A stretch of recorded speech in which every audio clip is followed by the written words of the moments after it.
Hello, fellow watchers and enjoyers. Welcome back to Walford on Tap, the show where we bring you today's topic, and today's topic ranging from the 2nd of the 1st, 2025. This is going to discuss Nish's final send off. Are you ready, Ash? I'm ready. Still workshopping the intro. Yeah. Still workshopping it. Okay, I'll just run through the episode very quickly and then we give our thoughts. So, everyone's in hospital. 4 people have survived. Denise, Vinny, Eve, and would you guess it, Suki doesn't. I'm only guessing she does. And throughout the episode, we see people are very excited. Well, not very excited. They're very stressed. The thing that is afraid he might get in trouble for being involved with Nish's flat basement, and that he seems to be in a bit of trouble. But Priya sorts him out and goes, "Hey, look, mate, we'll fucking clean it." And they clean it, and he seems to be free from it. And also, throughout the episode, we see that Stacy is struggling because Martin is ignoring her love. He is loving Ruby, which Ash really loves. I can see Ash. I don't even have the camera on Ash, but I can already tell he's fucking excited over that. He's giddy. He's like Charlie when he's in when he's in the fucking chocolate shop. And we see that they're happy, and we also the chocolate factory. No, do you know when he's in the fucking shop and the man starts singing, "The Candy Man can, the Candy Man can," that fucking bit. Look, all I'm saying is Grandpa Joe is a fucking scrounger. He was faking it, the prick. Would you uppercut Grandpa Joe? No, I'm not you. I have standards for who I uppercut. Oh yeah, I won't uppercut a 70-year-old man, but a 700-year-old man I'll fucking uppercut. I see how it is, Ash. But yeah, we see throughout the episode Stacey is unhappy with Ruby arriving. She lets one rip at Ruby, and Ruby's like, "Okay, fair enough, I leave." And then Martin confronts Ruby and is like, "Don't you worry, love, mama. I love you, babe. I love you, babe." And they are a couple now. And we also see throughout the episode that Eve is recovering. And what happens? She wakes up and Stacey tells her the truth. And Eve is like, "Oh no, where is Suki?" And she goes to see Suki. And she comforts her and she says, "Look, the bad man's dead and nothing more to do. Nothing less to see." And Suki's like, "Oh, fair enough." And that's how the episode ends. We just see them sitting at bed, Julius still in place as Nish's body is bagged up. There's not much to go off there. That's the entire episode. Unless I missed some bits. I mean, there is a lot of good stuff to go through. Your synopsis was a kind of peculiar one, but I'll go in between all of everything. I mean, simply saying the main things, as we said before, is first, Priya ascending to mother. She is mother. She is mothering in this episode. A lot of people in soaps, people love it when a mum actually starts to take care of her family, and like, even if she's putting herself at risk, she still goes after protecting Nugget and protecting Ivani in the ways that she can, realizing the severity of the situation and stepping up. It's where a lot of like admirable traits come from. If you step up when your family's in agony or in trouble, suddenly it makes you stand out as a much more responsible, much more reasonable person. It kind of adds a bit more depth to just the fucking one-liners.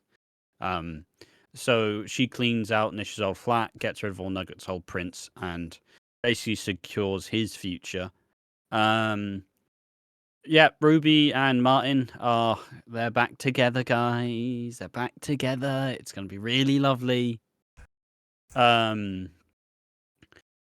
Yeah, Martin essentially says, "Look, I like us as a family unit, and I'd like there to be more of us." But the funny bit is Stacy's like fucking awkwardly peering around the corner.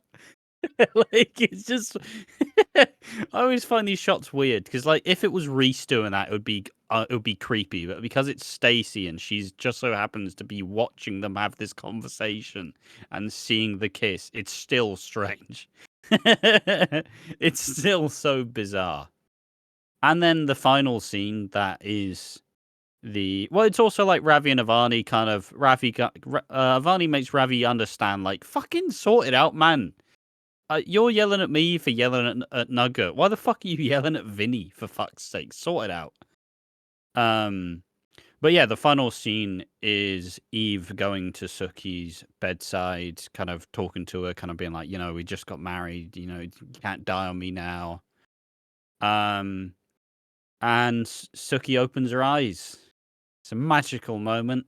And then they both kind of acknowledge that we've won, as Julia's theme's playing.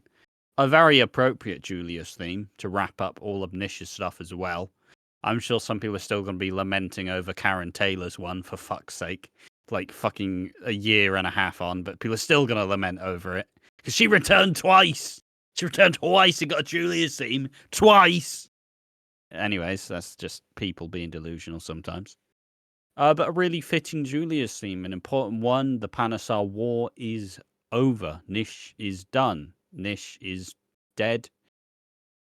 He can't haunt them now. I'm sure he will in some way. Like, I'm sure when they read the will, it's going to be like some Archie Mitchell-esque controlling. But it is a true result. And finally, it's about damn time, but Nish is done.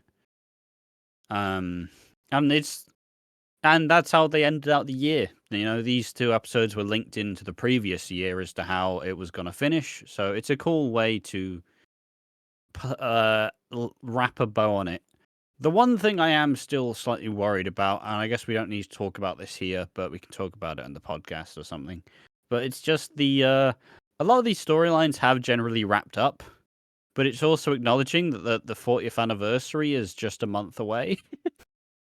So now we're kind of like, we've wrapped everything up, but there's a big anniversary week in a month and a half. What the fuck are the main stories gonna be? Is it really gonna be Reese and Sonia? Like, not again, no. Yeah, probably Grant and shit, but yeah, obviously we're going to on the podcast. Any closing thoughts, or? Do you want to give any of yours? I enjoyed the episode. Obviously, cynical me wanted Eve dead, so I can finally be like, yeah, it's over. War is over. Being sarcastic there. I did love Ravi giving Finny shit, even though I still stand that Finny would have been great in pushing Nish off the balcony. He would have been fantastic. Terrible. Oh, sorry. Next up, I love Stacey just peeping around the corner. But that's all my stuff I loved. I'll obviously dive into more on the podcast. I want to say this is the final Walford on tap, I want to say. Unless the omnibus comes out on Sunday, which it will. So I just want to say thank you for watching. Thank you for being here all month long. There will be awards coming out that will be us like going through our favourite moment of the year, or at least favourite moment of the year. Who needs slapping down, who doesn't need slapping down, who the most soap bitch is, all those awards that you will see, and I will be hosting it. It's going to be weird, because usually you need 3 people, so one can be the like host of it, one person can be the 2 people follow the awards. But yeah, we just go, oh, what's your award? Oh, that's good. What's your award? That's good. Oh yeah, thank you. So yeah, that's what we'll be doing, and I guess we'll be seeing you in the next one. We will be back doing these for either the month of February or the week of the anniversary. So we will see you in the next one. Bye bye.